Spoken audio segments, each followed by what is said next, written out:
Nicky Scarfo was probably the most violent American mafia boss in the past half century. Scarfo was about 5'6". What he lacked in height, he made up for in viciousness. There was no room for negotiation with Scarfo. Scarfo would kill his friends. There were probably 26 to 30 mob guys killed during that bloody era of the Philadelphia mob. He was feared by everybody. They heard his name, they shook. Scarfo was, either you're going to do what I say or you're going to pay the price, and the ultimate price.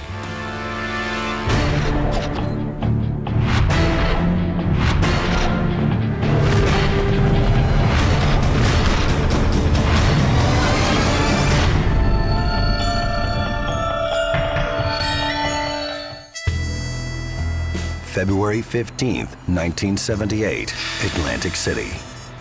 Former New Jersey municipal judge Edwin Helfont and his wife enjoyed a drink at a crowded bar inside the Flamingo Motel. At around 9 p.m., Helfont caught sight of a man in a ski mask walking through the poorly lit bar. A snowstorm had just passed through the area, but Helfont suspected the mask had another purpose. 6 years earlier, he had betrayed one of the most feared members of the Philadelphia mob, Nicky Scarfo. A Scarfo associate named Nick the Blade Virgilio was up on some kind of second-degree murder charge, and Scarfo wanted to ensure that Virgilio got a light sentence. Helfont was a mob associate himself and told Scarfo he could buy Virgilio a lighter sentence by paying off a fellow judge. But Helfont never came through, and Virgilio was hung out to dry. When Virgilio got sentenced, he got slammed. There was no deal. And so either Helfont didn't bribe the judge or couldn't bribe the judge and just took the money. Scarfo wanted revenge, but knew Virgilio would want the pleasure of taking Helfont out. 6 years later, Virgilio got out of prison. It was payback time.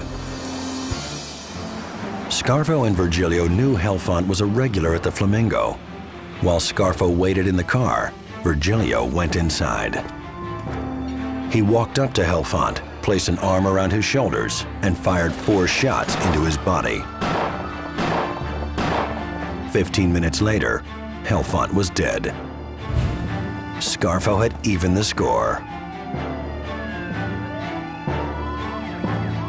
He liked things done cowboy style, where everybody could see, you know. The louder the better, because it puts more fear into people. He was volatile, he was unpredictable, he wasn't a businessman, you know, he was a gangster in the worst sense of being a gangster.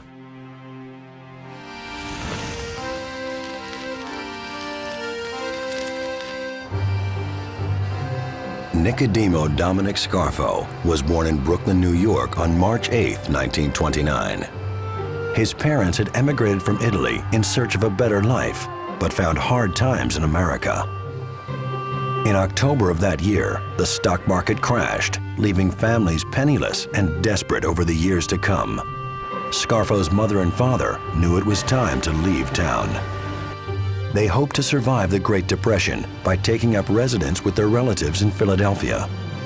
When Nicky Scarfo and his family moved to Philadelphia in the early 1930s, there was the presence of organized crime, and that the gangsters were somebody really that were emulated. That whole culture enveloped him from a very young age.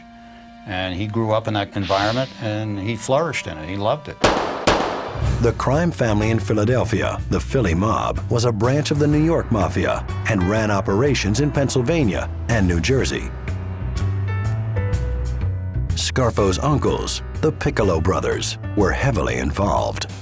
These were guys that were treated like celebrities. They were the movie stars on the street.